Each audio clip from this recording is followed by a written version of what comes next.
Good morning, podcasters. Today is Thursday, July 2nd, 2026, and today, sponsorships, audience trust, and untapped podcast assets, why monetization is bigger than ad reads, and how small creators can package what they already own into valuable partnerships. So, if you're listening live on Clubhouse, hit the share button, top right-hand side of the screen, and share it however Clubhouse lets you. And if you're catching us via podcast, YouTube, etc., please share this episode with a fellow podcaster. And now, give us about 30 seconds, and we'll get things rolling. Thanks for being here.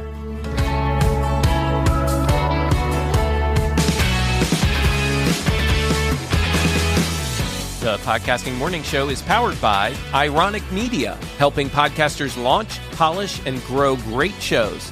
And by Content Creators Accountant, helping creators build real business behind their content.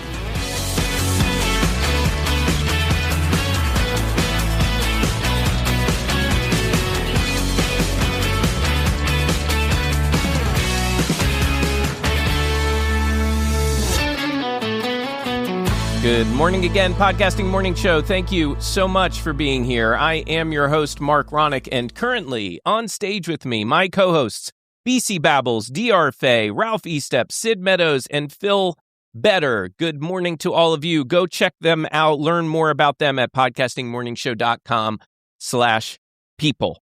And we will get into today's topic today, but as promised from yesterday's show, I want to do our Spotlight series, bring that back. We do have a few of these sitting in the mailbag, so I figured let's go ahead and dig into one of them at least, because it's been a minute since we did that. So let me pull up my information here as I stall. Yep, okay, here we go.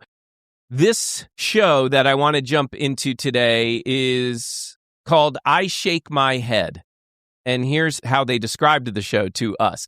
I Shake My Head is a funny, unfiltered podcast where everyday life, pop culture, and the absurdities of the world get dissected with honesty, sarcasm, and plenty of laughs. It feels like sitting in on a conversation with your outspoken best friends, the kind who say exactly what everyone else is thinking. It's a bunch of broads sitting around cussing. That's for me. I see. That one DR is all in on. Okay. I'm shaking my head all the way over here at the studio in Delaware, DR. I'm shaking my head. Oh, please. We already know, Ralph, that your guilty pleasure is listening to John's show. John's here in the audience right now. That is very true, but I have to put cotton balls in my ears when I do it. I love it. And by the way, this Spotlight series, the whole idea of this is to take our community members and put their shows in the spotlight, share what our community is up to, and maybe give them a little feedback if necessary along the way. Good, bad, indifferent, to give them a little bit of feedback. So what we're going to do is play their trailer right now for you, and then we'll talk about it and get your thoughts on the other side. Here we go. Hey, I'm Lisa Gibson. And I'm Sam Sperling. And we've been together. Oh, no, we've been friends for 20 years. Thanks for clarifying that, Samantha. Wow, 20 years. Why wouldn't we do a podcast together, right? That's 20 years of laughs. And more than 20 years of shaking our heads at people and ourselves. We lost whatever social filters we might have had years ago. And on our weekly podcast, we'll have conversations we probably shouldn't share. We share the daily trials and tribulations of being impatient, judgmental, middle-aged white chicks in their mid-50s. We're talking about aging. The good, the bad, the unexpected smells. But at least we're doing it together, one sarcastic comment at a time. We promise a show without filters, from a duo that's not quite politically correct. Listen for new episodes every Friday with show notes, links, and transcripts at ishakemyheadpod.com. Follow and subscribe on Apple Podcasts, Spotify, YouTube, or wherever you get your podcasts. So there you go. And I just want to know that last part, the good, the bad, and the smells. I want to know what that's all about. We don't talk about it. No, we don't have to talk about it. I got these here on the farm. See, I raise Black Angus cows, and the smells out here, especially in July in Delaware, are amazing. Maybe there's a podcast in that for me too. Are not in the club. I'm so sorry. You're not in the club. So let's just leave it at that. Ralph, I saw, before we get back to this clip, I saw that one of your cows had a baby recently. Yes, we had a little baby calf born yesterday. Just absolutely amazing. But this mama cow decided to probably the hottest day of the year so far to be like, look, it's time to drop the calf. But I'm happy to report the calf is doing great. I can't tell if it's a little boy or a little bull calf, a little girl calf, but it's out running around the pasture this morning. So it seems like it's having a great day, but it's all legs. So if you ever see one born, they look like a table with just these long legs, and that's all there is right now. Yeah, they look like they're teenagers, human teenagers, right? Like the same idea, the awkward body type. They got to grow exactly, into it. But just consider this. If you've ever had a baby calves are 50 pounds at birth. Wow. So just think about that. Yeah. Wow. My golden doodle is 65 pounds, so that gives you an idea right there. That's crazy. Yeah, all right, so back to this clip. I shake my head. I'm curious, after hearing it, who do you guys think this podcast is for? Like, who's their target audience? They didn't quite address that, but DR's pointing to herself. Okay. Yeah. Okay. So it's... Absolutely. Okay. It's Sid. How about you? You just raised your hand. Go for it. Yeah. I mean, it's no doubt that this podcast is targeted at middle-aged women in their 50s and above. And I said middle, not old age. But, I absolutely love this trailer. I was laughing. I was smiling the whole time through it. I love how real they were. And I love how authentically they put the call to action in there about where to find everything. Yes. And where to follow them. It was so natural. And I would imagine that if I listened to the show, my cheeks would hurt from laughing so much. There is an obvious chemistry that we get from that trailer. You can just hear it from them. And yeah, there's something about their personalities and that chemistry that drew me in as well. I was smiling the whole way through when I first heard this. And with that call to action, one that stuck out to me that I noticed was they say, listen for new episodes every Friday with show notes, links, and transcripts. Like they're actually giving you more reasons why you can go check them out on Friday. I found that interesting. I like that. I also wonder, we do it here. We do it all the time. We say show notes, but does our audience really know what that means? Like, does the casual podcast listener know what show notes are? Some might, because if they're listening to a lot of shows regularly, they hear that often. But I just wonder, will that draw people in or not? I don't know. Well, I mean, when we give out links during a show, during an episode, we will always follow it up with and just go to the show notes. Right. So, I mean, one of my shows that I produce, I've gotten into the habit of just doing a really short paragraph and the links. And that's it. Okay. And then on her website is where I do like the full blog post kind of show notes. Got it. Okay. Cool. Love that. I had a counterpoint, Mark, if you don't mind me interjecting it. Not at all. So as I was listening to the trailer, it's great. It had great energy, but I'm worried that is it going to be a lot of insider talk over the last 20 years that the audience won't get because they didn't live that experience. And that's I haven't listened to the podcast to be very candid with you, but it's a sort of a red light for them maybe is to say, make sure you're laying that out. On? Do we know what episode I don't know what episode they're on. And listen, I can relate to that concern as somebody who hosted a show very similarly described, I'll say. Right, the Marc and Lowell show was just that. Two friends for decades, talking about our past and our present. And that can get a little inside. And the key is, and I too have not yet listened to the show, although I am intrigued and probably will, the key is to make sure that you're always setting the joke up, right? Like, even though your audience, the regulars, know the joke and probably don't need the setup, you have to oftentimes, I believe, find a way to make sure they are in the know. So a lot of times, like, an inside joke would come up on that show, and at some point, and it happens here too for that matter, and I will find a point to just squeeze my way into that conversation, interject, and make sure that they understand what we're talking about. Hey, Mark, you might want to go to John, because John Jamingo just put a comment. I don't know if you can chat about it or not, but he put a very interesting comment in the chat. John, what say you, sir? Good morning. All right, I'll give you a backstory about this show. I was in a Facebook group about 8 years ago, And Lisa says, I have a podcast and we podcast from our car. And I went, oh boy, let me go listen to this dumpster fire. And I wasn't wrong. The audio quality was horrible. They put a phone in a cup holder and they would have conversations. But they said that they always had these amazing conversations in the car when they were driving somewhere. So I said to them, I found something really interesting about the two of them. And I've been producing that show, the audio of it and the video of it since, I don't know, but they're on episode 510 now. They've never missed a Friday. She had a heart attack on her 60th birthday. I'm sorry, her 50th birthday. She had a heart attack. Whoa. And a, I don't know, 6 or 8 bypass surgery. Wow. They never missed an episode. We drug up clips for the best of and all when she went through her surgery and everything. They've never missed an episode. They're two friends, and they used to do it in the car. They almost died of carbon monoxide poisoning one time because they were doing it in Canada, and it was minus 50 degrees Celsius, and they were in the car with the car running in a parking garage, and they started to get carbon monoxide poisoning. Oh, my God. So they've been doing this a long time. Finally, when COVID came in, because I was begging them to go inside, get microphones. Finally, when COVID came, they couldn't do it in the car anymore, so they went inside with microphones, and they sound pretty good. So they're kind of like a pet project. They're friends of mine.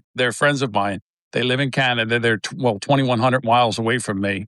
But yeah, I do their show every week. I take their audio. They now use Riverside. They love it. I hate it. But John, are they in the same room when they are recording, or are they like remote, virtual as well? Separate rooms. They're in separate houses, right? Yeah. Oh, okay. That's one of the things is Samantha has never invited Lisa to her apartment. So that's one of the things. And it's a fun listen because they don't really talk politics, and it's about the stuff that goes on in their lives and stuff. So I think you would like it. Yeah. So do they have sponsors? Are they monetizing? They are monetizing. They do have, they work with a network, some kind of women's Canadian network they work with. Oh. But besides that, they have a pre-roll and a mid-roll commercial is what they use. And I think they do it through the network that they use. Okay. And by the way, if anybody does want to check out that show, go to ishakemyheadpod.com and you can find out all about it. And I believe it's a PodPage website. Just taking a look at it, just calling that out. Yeah, okay. Cool. And that's cool. John, did you introduce us to them? I don't remember. Okay. I think I sent a promo in. Okay. But I don't know if because I told them about this show because they do a lot of podcasting. And I find, like I said, I listen to the show every day. So I find a lot of useful information about podcasting in here. Yeah. So I told them about it, but I don't know if they sent it, but I know I sent the promo in. Got it. Okay. Very cool. That's awesome. I love the synergy here and the way that this all comes together. That's awesome. And yeah, I'm going to absolutely check them out. I hope you do as well. ishakemyheadpod.com. All right, I think it's time we dig into today's topic. That was fun. This is why we do the spotlight stuff. I think it's a fun thing that we do here and hopefully helpful to the podcasters. And if you want to submit yours, just go to podcastingmorningshow.com/spotlight. All right, so today, here's where I want to go. BC brought this up, and I think that it's important to dig into this because a lot of podcasters hear the word sponsorship and immediately think about ad reads, pre-roll, mid-roll, post-roll, hopefully a host-read ad, maybe promo codes. That's the way that I see a lot of podcasters looking at this. And if your download numbers aren't quote-unquote huge yet, it's easy to assume, well, I guess I'm not ready for sponsors. But what if it's a limited way of thinking about this as far as sponsorship goes? What if sponsors aren't only buying airtime? What if there are other parts of your podcast brand that carry value, carries attention, trust, influence, etc.? That idea is what I'm talking about that BC brought to us, and he called it podcast real estate. So this morning, we're asking, what does that actually mean? What parts of your show are worth offering? And how do you avoid turning sponsorship into one more overwhelming thing on your plate? So BC, before we go any further, give us the simplest version of what you mean by podcast real estate and what you think podcasters may be missing when they only think about ad reads. Sure. I think my simplest definition of podcast real estate would be any digital asset or channel that they control that they can leverage as it relates to their brand. And I know it sounds broad, but I think as we go into the conversation, we'll realize that that inventory can be pretty expansive. And a lot of podcasters don't realize that. Yeah, that makes a lot of sense. I feel like DR, you wanted to comment. Am I wrong? I just thought maybe you were. Oh, no, I started thinking of local sponsors. If you have a show and, go for those local sponsors too. I don't know if that's something that you're going to be hitting on during your talk, BC, but that's where my mind went. Yeah, that makes sense. I was thinking again recently about local, not just with sponsors, but even local promotions. I was having a conversation with that client I've told you guys about before, that they're, for lack of a way of putting it, not trying to sound negative, they're obsessed with getting numbers, lots of people to listen, and they're feeling like they're a little bit plateaued right now. And I said, well, maybe we need to go outside the box. It's one of those, the definition of insanity, right? It's like we're doing the same thing over and over and over again and hoping for a new result, and it's not happening. So why not start getting out there to the local community and promoting it that way? So I know that's a whole other conversation, but that got me thinking when you said that, DR, and I just wanted to call that out. So, all right. So thank you for that, BC. Appreciate that. And this can be for you, BC. It can be for anybody here, right? This is a group conversation. So, but I will say this, BC, what made you start thinking personally beyond the episode itself, right? Like, I know that you have a podcast. What made you start thinking, maybe there's more real estate here? Thankfully, it's my background in marketing. I've done a lot of marketing work with nonprofits. And as we know, nonprofits, sponsorships are a huge thing. And a lot of my previous roles not only included managing where sponsors were seen based on their packages, but also designing those sponsorship tier packages that organizations offer. So in doing that, I got to see just how much real estate an organization had. And I realized recently that translates pretty well over to podcasters too. So I thought that's why I started thinking this is a pretty solid topic. Yeah. Now, one other area, I guess, where I want to say is, what's one piece of podcast real estate that you or anybody here thinks podcasters commonly overlook, right? Like, we automatically assume our podcast. Yeah, that's a great question. And I think it can be kind of a individual basis, but I think common ones would include things like websites and newsletters. Any of those kind of main platforms that you use to push your content, your main content or related content, can be solid pieces of real estate that podcasters may not realize to use or leverage when it comes to sponsorships. Yeah, absolutely. And, I saw, Ralph, did you want to say something? I just feel like you might have been. Yeah, I did actually, because I think one of the things we need to focus in on is, and you use the word real estate, BC, I love that. I think the biggest piece of real estate that a lot of content creators don't get is their audience itself is real estate. And what goes along with that is a lot of trust and a lot of other things. So as we get into this discussion today, think about that, because as you open up more pieces of real estate, just make sure you're remembering your first piece of real estate is your audience. You lose that, you've got nothing left to stake your claims on. I love that. So maybe a good way to look at it might be that the audience is the real estate, but the assets are the inventory. Yeah, I mean, I think about it like when I used to play Monopoly, right? You go around the board and you would land on a property, and then you would put houses on it, you would put apartments on it. I think we have to start off with the basis of our biggest real estate as content creators is our audience, and that's where the trust starts. And then these are all things that you can bring products and services and ideas and sponsorships to your audience. But never forget that trust you've built up can be lost in an instant if you're not careful about what you introduce to your audience. I'm not trying to sidetrack the conversation. I just think it's important that we start with that, because if you're a new podcaster, the only thing you have going for you is the trust that you have right now with your audience. Violate that, and you're going to spend a whole lot of time rebuilding that. Right. Thank you, Ralph. And Sid, I know you want to say something, and I have a question for you as well. So DR wants to chime in. I'm going to go to her first, and then I'll go to you with your response and then a question for you. Go ahead, DR. So when thinking about how you can package basically something for sponsors, I do like to think outside the box, and it could be maybe a live on Instagram where audience members can ask questions, and get direct answers from the sponsor, whoever the sponsor is. You mentioned newsletters. I think that is like my number one thing, to be honest with you. I'm a newsletter freak. And also, how about like live events? And that kind of coincide with the local, there goes my camera, with the local thing going on that I had mentioned before, maybe live events. I feel like I need a soundtrack for when DR's camera goes black or something, like, Back in Black or something, maybe some AC/DC, that would be pretty cool, right? There you go. Well, as an audio first podcast, that would probably not make sense when it happens for our audio listeners, but I like the idea for sure.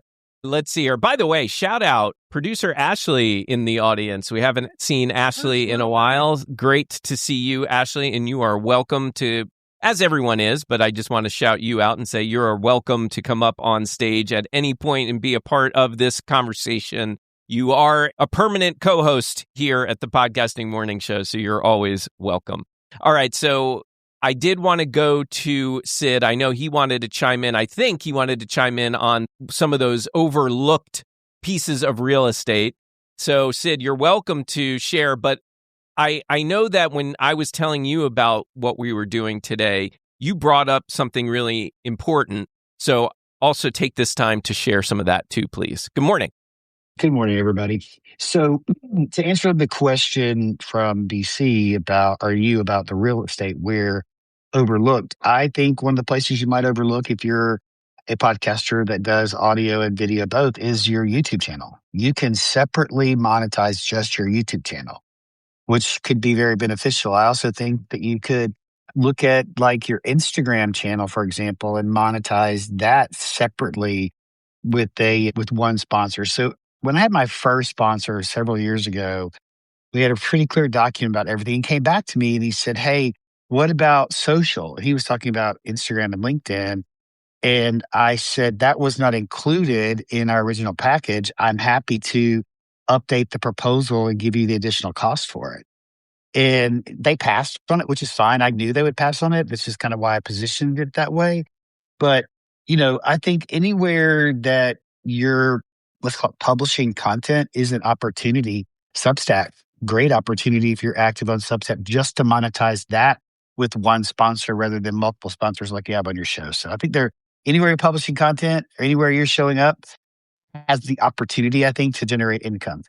And to answer your question, Mark. Let me stop you real quick. Oh. I had a question about YouTube channel.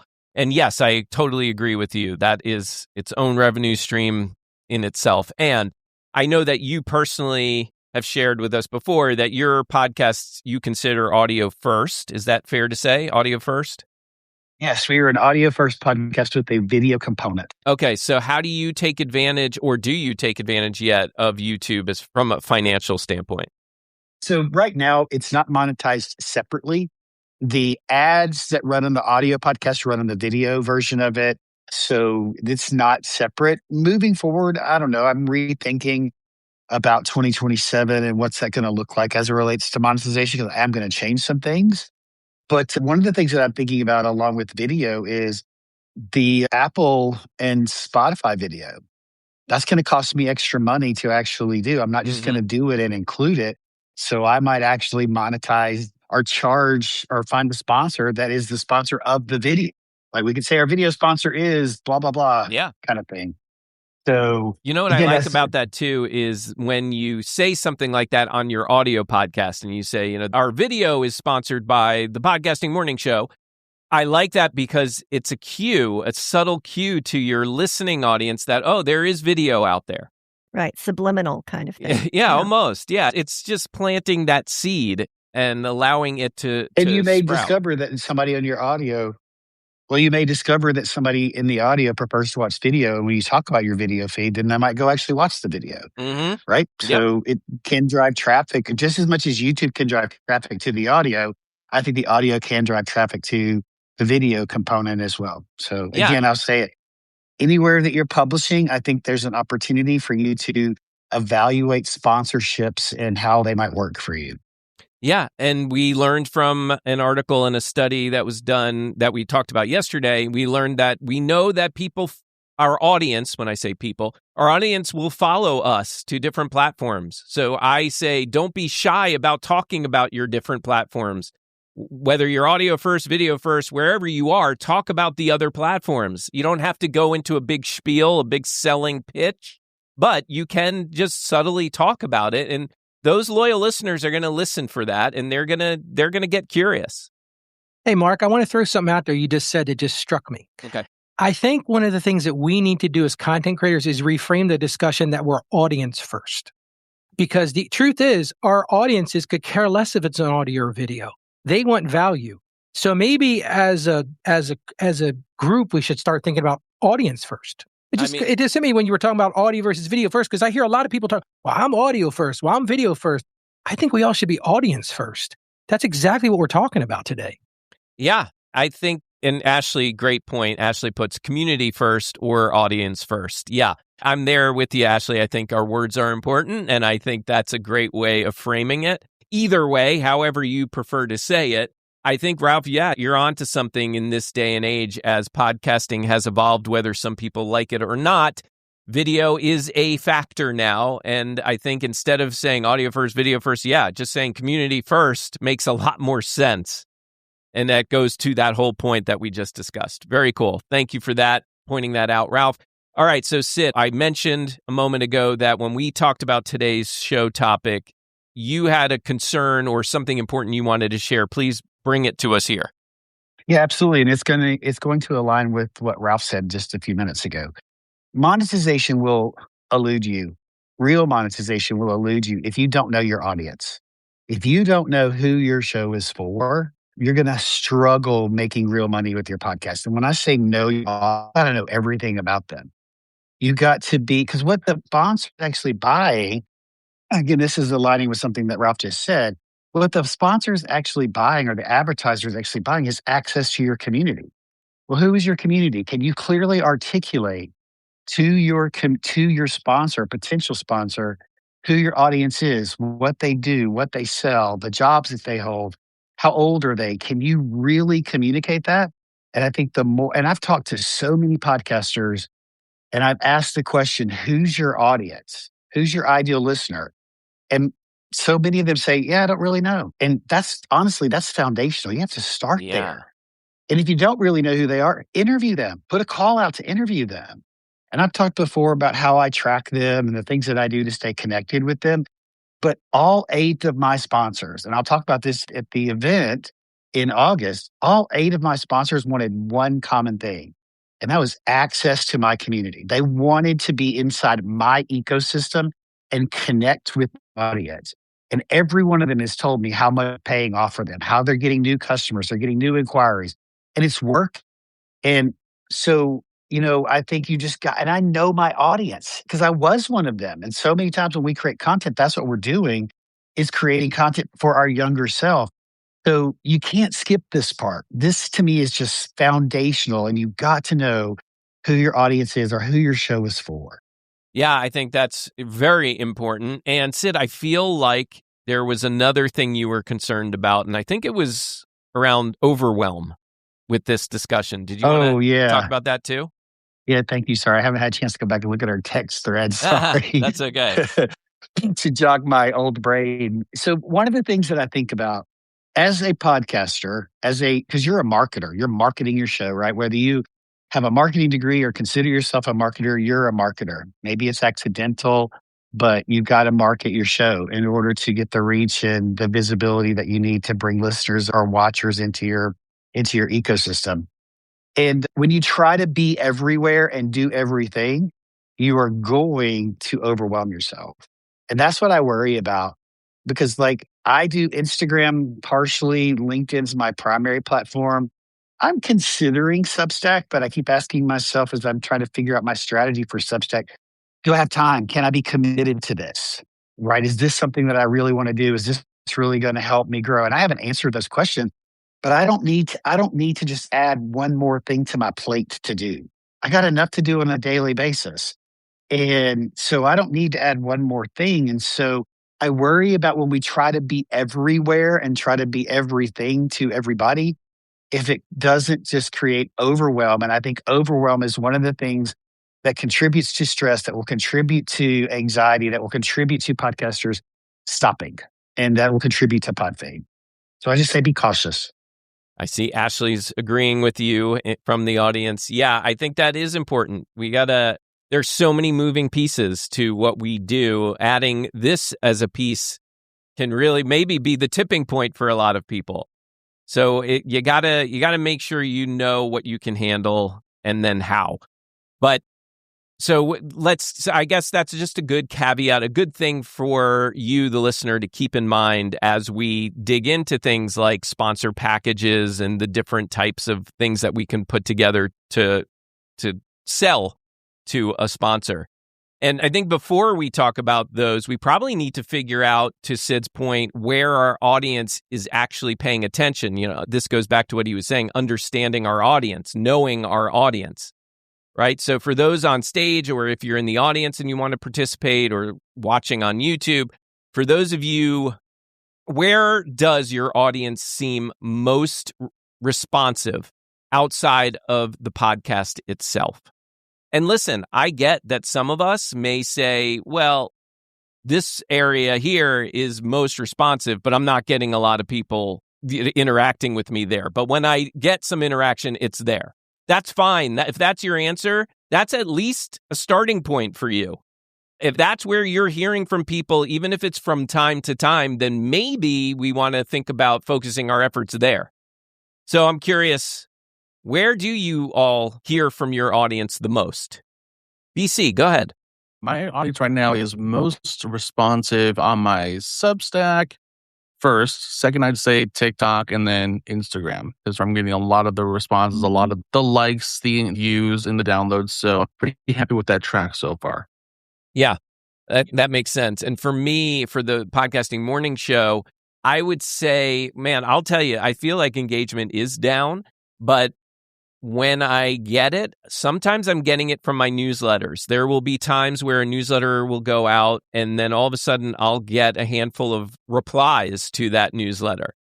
So that's one for me for sure. Instagram occasionally, in the sense that I'm not getting a lot of comments on my content lately, but I am getting people sliding into my DMs, people asking me questions, reaching out to me, curious about my services, etc. So I'd say probably, as far as where my audience connects with me, it would be those two places the most. And actually Facebook would be a big one now as well, because of our Facebook group community over at Empower LinkedIn? Podcasting. Anything on LinkedIn? Man, yes, but I'm going to say no, because I feel like most of that engagement are the spammers and those guys, the spammers and scammers. But I do definitely get communication there, but it's more from my colleagues there than from my audience. But I do get some comments. So I'm kind of wishy-washy here on LinkedIn, but I'm probably just not giving it enough credit, and I think that's why. So LinkedIn is first for me. That's where my audience is. And I get great engagement. I get decent amount of shares and comments. Second would be the LinkedIn newsletter feature. I have over almost 100 subscribers on my LinkedIn newsletter, I think. And when we do a newsletter with every interview podcast. And when we do, LinkedIn emails that out to the people that have subscribed and have that setting turned on. we get a over 50% open rate, and which is really high, and a 7 to 8% click rate, which is also really high. And then my third would be my email list. Every Tuesday at 9:50 morning, they're getting an email from me, and they know it. And the open rates are 49 to 52%, depending. The click rates are 8%, and that's really good. So, those are the three places that get the most engagement for me. I mean, I don't really focus a lot on Instagram. I probably should. Again, it's just like I'm doing it, but I'm not doing it the best way or the right way. I wonder And why I know you that. say you think you should on Instagram, because is your audience There's there? not, yes. Yeah, I know they are there. Okay. I've Sid, can I connected ask a with a lot question of them. about your newsletter? Yeah, the LinkedIn one. Yeah. Well, not the LinkedIn one. I mean, do you have one aside from the LinkedIn newsletter? No, I do not. I do not. Okay. Again, that's something else on my list. Like, okay, can I do this? Yeah, I can do this. Do I have time? I don't know. Oh, okay. I don't. I send a weekly email.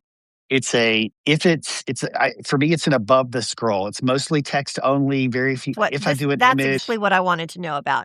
Mostly Yeah. text only. I have been Yeah. told by a few people that if you get, the artistic side of me wants that beautiful banner with the colors and everything. And people have told me it's not going to open. It's going to open slow because of some people's systems. And then they're going to get upset and they're just going to click off of it and put you in the, in the round file. Well, in Microsoft, DR, you have to click the download images button on my email. I have more, like scroll.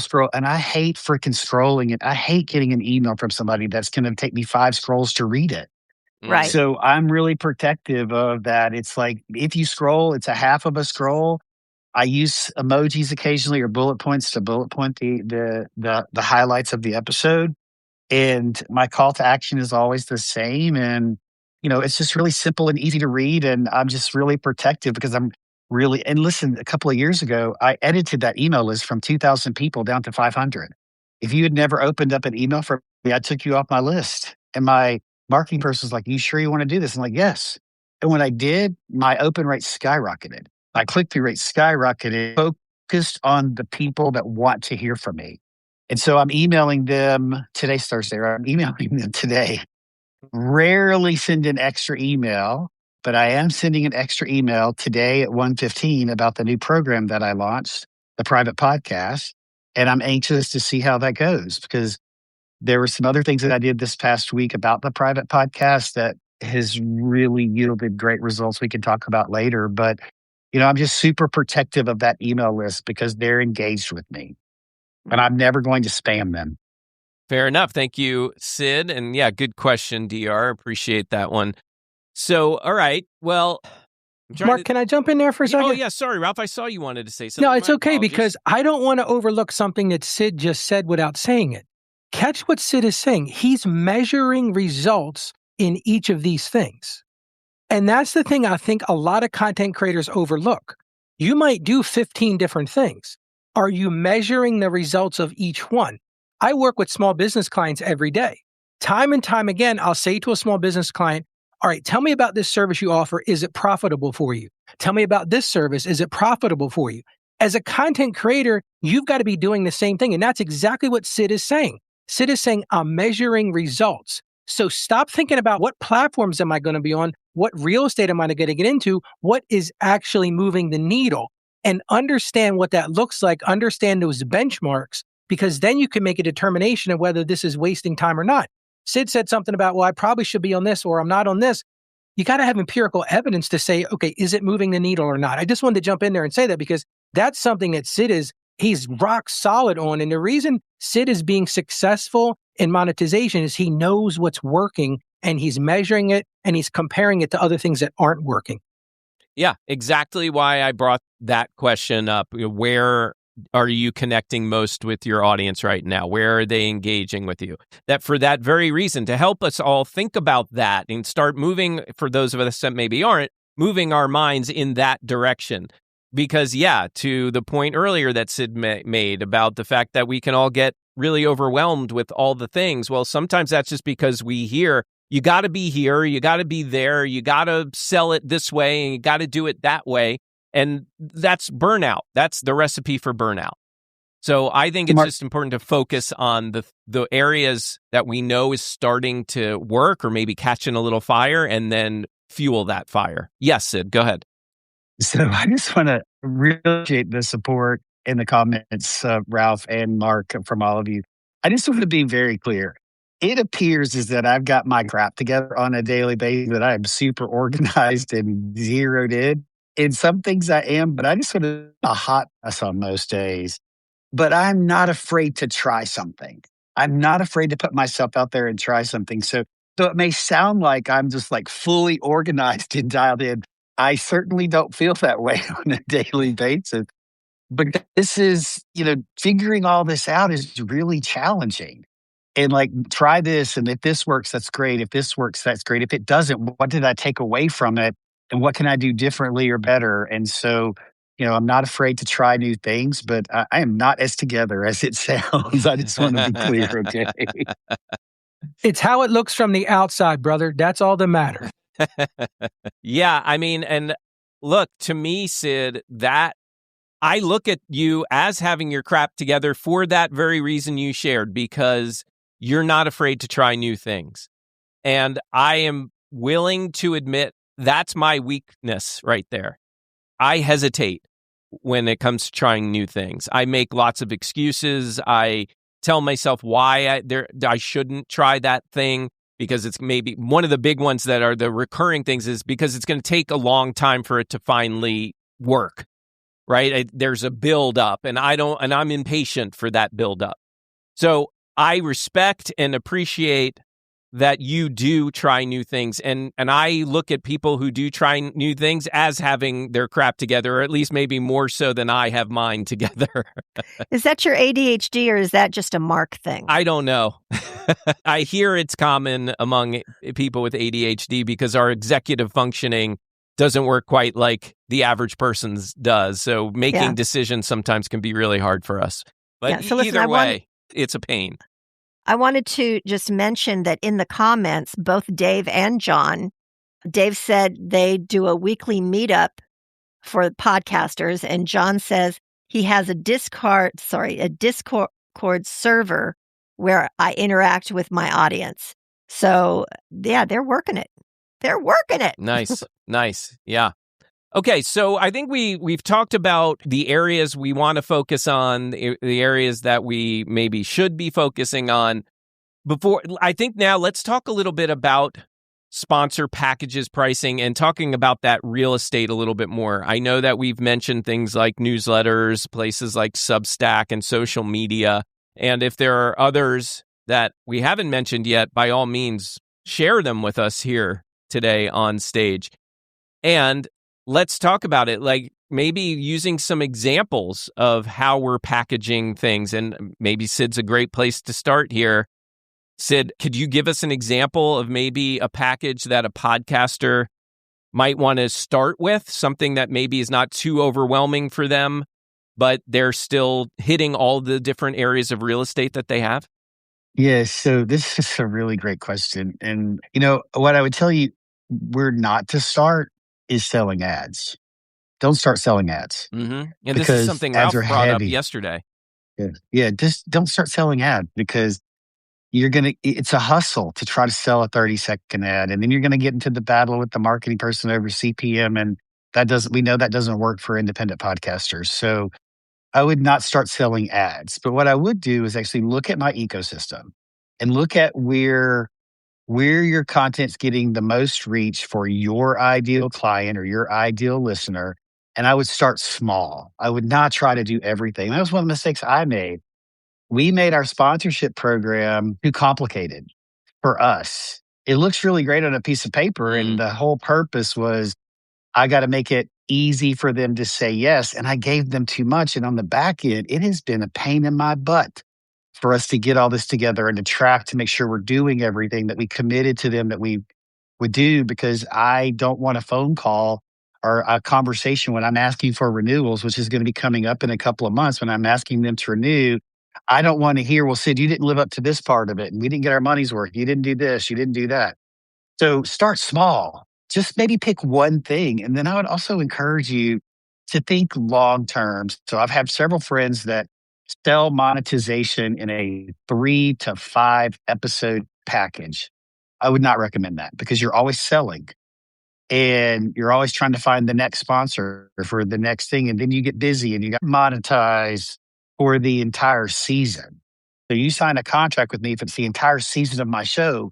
So maybe just pick audio only, start small, and then think bigger picture and try to get a sponsor that is for the full year or a minimum of 6 months so that you're not having to sell sponsorships every week and every day. Is that how long your seasons are, Sid? 6 months? No. My season is 10 months. We take 10. December and January off. And so when you buy, my package is the 10 months. So somebody that signs up as my gold sponsor who pays $2,500 a month is signing a contract to pay me $25,000 over the course of a year of the 10 months. Nice. That's impressive. Yeah. And I'm going to say this. I'm going to, I guess for lack of a better term, push back slightly here, because if we're talking right now to a brand new podcaster, I think what you just suggested, Sid, could be really overwhelming for them to, All right, bring it on. Right? Because the first time that they're maybe selling their podcast or parts of their podcast, if it's their first time, they may feel like, I don't know how I'm going to pitch 12 months for a package. It feels like a lot to me. And if for those people, I feel like then starting out small just to get their feet wet would do them good. You know, finding a local sponsor like DR had brought up earlier, finding a local sponsor and maybe pitching 1, 2, 3, whatever that is, just a couple of single host-read mentions. Tell them we're going to add it in the show notes and maybe that you're going to mention them in your newsletter as well. But like trying to keep it small just to build that confidence, I think could go a long way. So what do you think, Sid? You're not wrong, Mark. You're not wrong. And I guess I would say I probably wasn't thinking about the podcaster just getting started, that because the podcaster just getting started may not be committed just yet to doing a full season or a full year of episodes. They may not even be committed to a consistent schedule of weekly or monthly publishing. Mm-hmm. So you're certainly not wrong. What I'm just suggesting, it's a grind to constantly be trying to sell ads for your podcast or to sell sponsorships for your podcast. And I'm not a fan of the grind. And I think the grind can start to feel really heavy and be one of those reasons that you say, I just can't do this anymore. Right? Mm-hmm. So to your point, start small. And Billy and I have talked about this a lot. I am a huge fan of local businesses and the reach that you can give a local business if you have a local podcast. If your podcast is specific to a town or a city or a region, and that's where your audience is, and you're talking about local things like community-focused podcast, meaning your community, then there is a plethora of advertising opportunities for you and sponsorship opportunities in your local market. I'm a huge fan of that. One caveat to that, you may not be doing a podcast about your local area, but you may have a large section of your audience from your area. Or maybe they're from another area and you go local to that area to try to pitch local sponsors. Right? So it doesn't necessarily have to be a show about the local area, but if you are going to pitch local shows, it's going to be to your advantage to be able to say, yeah, and 70% of my audience, they come from this particular area. That would be still a value to a sponsor. Ralph, you wanted to chime in. Yeah, and I don't want to contradict you, Mark, but one of my concerns with those small plans is that if I think about what the goal here is, you want your sponsorship to benefit from this relationship. And if it's only a small number of episodes, if it's only a small sampling, I think you might be doing yourself a disservice because I don't think there's going to be enough time. There's not going to be enough repetition in that. And I know that's not what you're saying, Mark, so I'm not contradicting you. I'm just saying I think we need to be careful of that because I think when I was doing radio advertising, it was some ridiculous number. Like the person needs to hear this 70 times before they make a move on it. I think it's technically 7, but yes, 7. Okay. Yeah. But yeah, it was a big number. So what I'm thinking is if you're just going to have, 3 shows with sponsor read ads, I think your sponsor is going to be disappointed because I don't think it's going to move the needle unless you have a really big audience. That's just my counterpoint on that. That like I said, it's not my goal to be combative on this. I just feel like we have to be careful of that. And that's one of the reasons where think about what Sid said. He's selling a year's worth of sponsorship for $25,000. I guarantee if you talk to his sponsors, they want to make 4 or 5 times that in revenue based on that sponsorship. And that's why they're willing to spend that money. I think even for the new independent podcaster, we need to think about these sponsorship relationships need to be more intermediate term so that the sponsor can feel good about it and actually see a return on their investment. Let me just say this, and then I'll give you the floor, Sid. One thing is that I do believe that radio, and although there aren't statistics that I know of out there right now, but radio and podcast audiences are very different when it comes to the power of ads, right? Podcast audiences are way more responsive, and there is data out there, way more responsive to ads than a radio audience is. So I don't know that the frequency is as high for a podcast, 7 times. I don't know for sure about that, but I do know that they are way more responsive. And then, Ralph, I can't disagree with you. And Sid was saying more or less what you were saying too, that you're going to save yourself a lot of time and headache if you can sell a bigger, meaning time over time, a bigger package. I totally agree with that. And again, I've worked with enough new podcasters that maybe don't have the sales chops, that they're too intimidated to try to go out there and sell something massive like that. And so I just want I want to give those people permission to go small at first, to get your feet wet, to build up some confidence and get a little bit of money in your pocket. You're not going to retire off it, but I think that'll give you the momentum you're looking for to then start shooting for bigger and better things. That's where I was going with that. Go ahead, Sid. So when I was selling my sponsorships, there was a company that I really wanted. And I knew the CEO really well, had gotten to know him over the years pretty well. When I pitched it to him, he was all in, like ready to go. Then he wanted to bring his marketing director in. And he wasn't able to make the call when I had the call with the marketing director.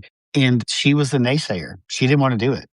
And she's like, this is really expensive, Sid. And I'm just not sure the value is there. And I was pitching them the gold sponsorship. I only have 2 gold positions. And she goes, I think it'd be better for us to be a silver sponsor, which is significantly less money, $7,500 for the year, right? So significantly less money. The CEO believes in me, believes in the podcast. So he signed up for the gold sponsorship. And she was still a naysayer. She was a pain in my butt for the first couple of months of the show. And her logo wasn't here. This wasn't there. And she pushed me really hard. And, I pushed through it all. And then I met her in June at our furniture show. And I was in a showroom. She happened to be there. I'd never met her in person. I'd only seen her on camera. And she grabbed me and stopped me and said, hey, Sid, I'm blah, blah with blah, blah. And I went, oh my gosh, it's so great to meet you. How are you? We chatted for a minute and she looked me dead in the face and said, Sid, I'm so glad that we sponsored your podcast the way we did. We have gotten multiple leads from your show. And right there is the value. Whether it's not up to me to close those leads for them. They have to do their job, but I got them the leads. And it becomes a warm lead because it's a referral from my show or from my videos, right? And so, but my point being is I had a naysayer and I was able to, through doing what I do every day of the week, I was able to turn her into a fan. And I'm pretty confident that they will re-up again when we have that conversation. So, but to Ralph's point, they are looking for results. They are looking to double, triple their investment. And probably for this guy, because they're a software company, one sale probably doubles the investment that he's made in my show. And he's got multiple leads. It's up to him to close them, but he's gotten what I could give him, which was the opportunity and somebody knocking on his door saying, I want to learn more. That is a cool story. I love that. Thank you, Sid. All right. So I was just thinking about here, we haven't really gotten into a lot of the different types of packages, but I think it's important to share with you if you're still curious and wanting some more here. I think the idea is to find those areas that are, where your audience is and find ways to package this together. So what does that mean? let's say you're going to give a mention on your podcast. You're going to do a once a week, once a month, whatever that frequency is, social media post about that sponsor. And you're going to put an ad or a mention in your newsletter. And then what's one other thing that we could throw out there that maybe we could package? You could put an Instagram reel or something like that with their logo on it or something like that. Product placement. Product like in the placement video, might be good. you can have something in the background. Event Product sponsor. placement. Event sponsor, yeah. So fine. Their logo on your YouTube banner, their logo on your Instagram banner. Oh, There's that's lots great. of little pluses. And then you know what, Sid, so how do we figure out, let's wrap it up with this. How do we figure out how to price stuff like that? Right? Because I know that's a big question that podcasters ask me. It's like, okay, this sounds great, but I have no idea what to charge for that. So it's a great question, Mark. And the first and foremost thing you should do is look at what your show costs you. How much money are you outlay? Look at like your real cost of production of your show and include your time, right? And if you don't know how much your time is worth, there's a mathematical formula that you can figure out, which is basically take however much money you want to make during the course of a year, divide that by 2,080, which is the total number of working hours, air quotes, in a year, and that's your hourly rate. So if it takes you 4 hours, then the cost is 4 hours times your hourly rate plus whatever production cost that you may pay to someone else. If you have a business coach or a podcast coach, that's the cost. So look at all those costs. And then from there, I would at a minimum double that. At a minimum, I would double that. So if everything in all in costs you $1,000, then I would try to sell the advertising for $2,000.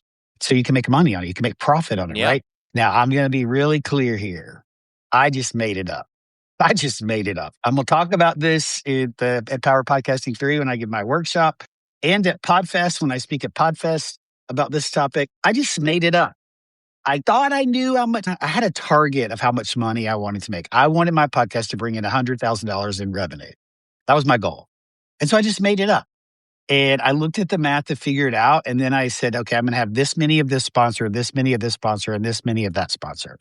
And so, I mean, I got close to my goal. I got to $80,000 on an annual basis. So I got close and I'm really happy with that.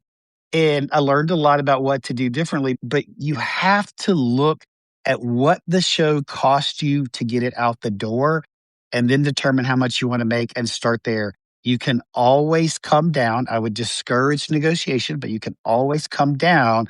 It's really hard to go up. Wow. Thank you, Sid. Great stuff. I couldn't say it any better myself. And I see BC has his hand up, so we'll give BC a chance to chime in here as well. Go ahead, BC. One quick additional question to Sid about this. Should someone, let's say a podcast who's been looking to delegate production to a small firm or agency they want to be able to afford, use this opportunity to establish that new cost? So instead of calculating how much it costs them to produce, calculate in this agency they want to delegate to and make that the beginning sponsor tier. I mean, yes, absolutely. You should consider. I mean, I outsource my production and I know exactly how much it costs me. Right. So, yes, you can do that. But I mean, you have to know what it costs you. But I noticed in the comments that Ralph disagrees with my thought there. And I would love to hear his thought on it because he's not wrong based on the comment that I saw. Yeah. So, and I don't want to keep us because I got to run too. But here's my opinion on this. I think cost is the absolute worst thing to look at.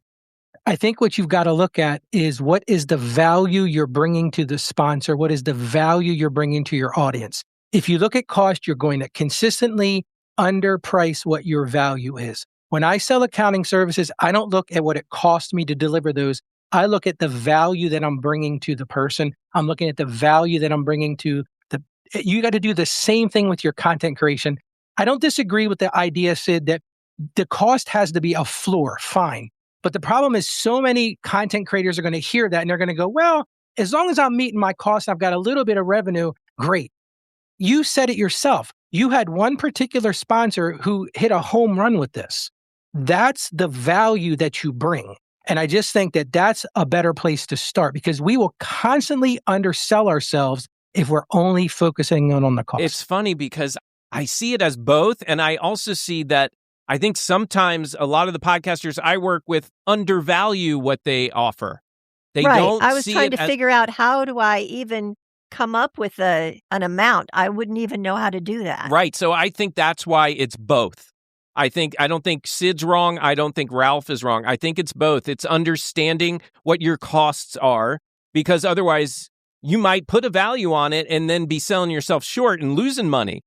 Right. So you do have to factor that in. What's your cost? But to Ralph's point, that's only one step, because just because it costs you a certain amount of money, it could be way more valuable for your sponsors in the long run. So I think it is a combination. I really do. I think it's smart to think about cost, and then even smarter to think about what value does this bring. So, Ralph, maybe on one of those, we don't do the Money Mondays anymore, but the Money Tuesdays. Yeah.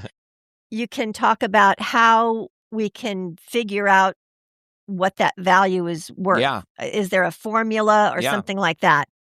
Just a thought. Okay, cool. Ralph's nodding his head. All right, cool. So we will look forward to that coming soon. And let's wrap with this. Your podcast real estate is the space where your audience pays attention, they respond, they trust your voice. That might be your episode. It might be an email list. It might be a live room like this. I didn't even say that, right? Like Clubhouse is probably really where I get the most interaction from my audience on a regular basis, right? It could be your niche community, the website, recurring conversations that you've built over time. The opportunity is to know what you have, know what matters, and build sponsorship opportunities around the real relationships that you have with your audience. So let's leave it right there and remind you that we do not have a show tomorrow morning, Friday, because it is now our summer schedule. We do this every Tuesday, Wednesday, Thursday, yes, at 8 a.m. Eastern Time. So come join us by going to podcastingmorningshow.com/join us. And until Tuesday, make it a great 4th of July weekend to those who celebrate. Take care.